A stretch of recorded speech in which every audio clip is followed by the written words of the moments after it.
সনাতনীদের মন্দির ভাঙচুর, লুটপাট ও অগ্নিসংযোগের প্রতিবাদে সুনামগঞ্জে মানববন্ধন অনুষ্ঠিত। সুনামগঞ্জ প্রতিনিধির প্রতিবেদনে বিস্তারিত।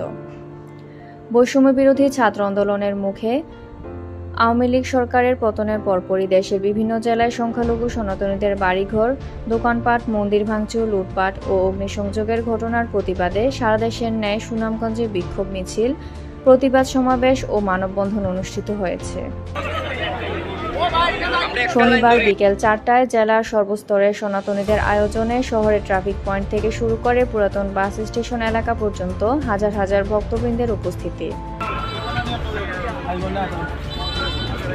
বক্তারা বলেন, ইতিমধ্যে দেশের 52টি জেলার উপরে হিন্দু সম্প্রদায়ের বাড়িঘর, দোকানপাট ভাঙচুর, লুটপাট, অগ্নিসংযোগ সহ নারীদের উপর অমানসিক নির্যাতন করা হয়েছে।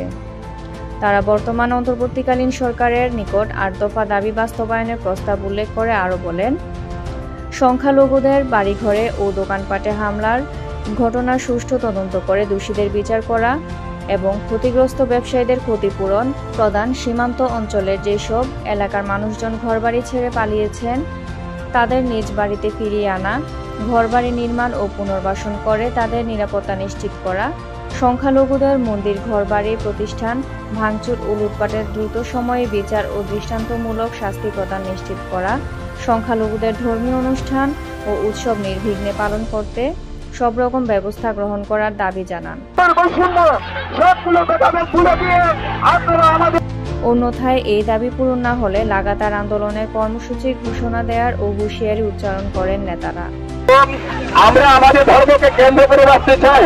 আপনারা জানেন, সারা বাংলাদেশে মন্দির ভাঙচুর, হিন্দুদের বাড়িতে আগুন এবং মন্দিরগুলোকে ভেঙে নারীদেরকে নির্যাতন করছে।